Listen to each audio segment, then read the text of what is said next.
Petek 13. Dan, ko se dimenzije uglasijo s številom mojstrstva in čarodejstva. Takrat se lahko manifestira na veliko in tisti, ki to razumejo, imajo prednost. Število 13 je pravzaprav srečno število.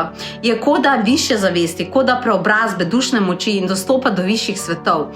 Tisti, ki v sebi nosijo hrepenenje po svetlobi in čudeži, ga prepoznajo, predvsem petek 13. kot dan, ko manifestacija ne čaka več, ampak najde pot in po celem svetu čarodeji takrat odpirajo portale. Zato te vabim tudi jaz na poseben večer na dogodek, ki je zelo redek. In to je meditacija petka 13. katera je res nekaj posebna. Vodim te skozi portal številko 13, vklesana je v kamen s srebrnim mahom in tam so simboli, ki zasvetijo, ko nekdo vstopa s čisto namero. In ko stopaš čez ta portal, se znajdeš na skrivnostnem trgu sredi čarodejskega gozda. Tam te pričaka 13 čarodejskih bitij. Vsako izmed njih ti preda en dar, eno aktivacijo, en uvid, eno manifestacijo.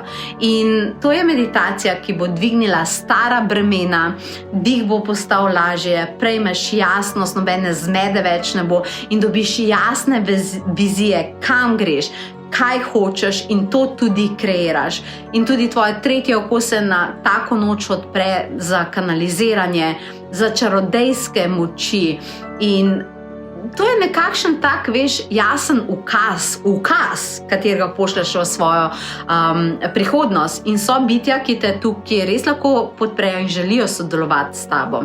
In to vse se bo zgodilo na petek 13. In na koncu prejmeš še od mene en tak posebni, smo ga dali delati mistični simbol številka 13, katerega boš potem še 13 dni po meditaciji uporabljala za velik dostop do manifestacije.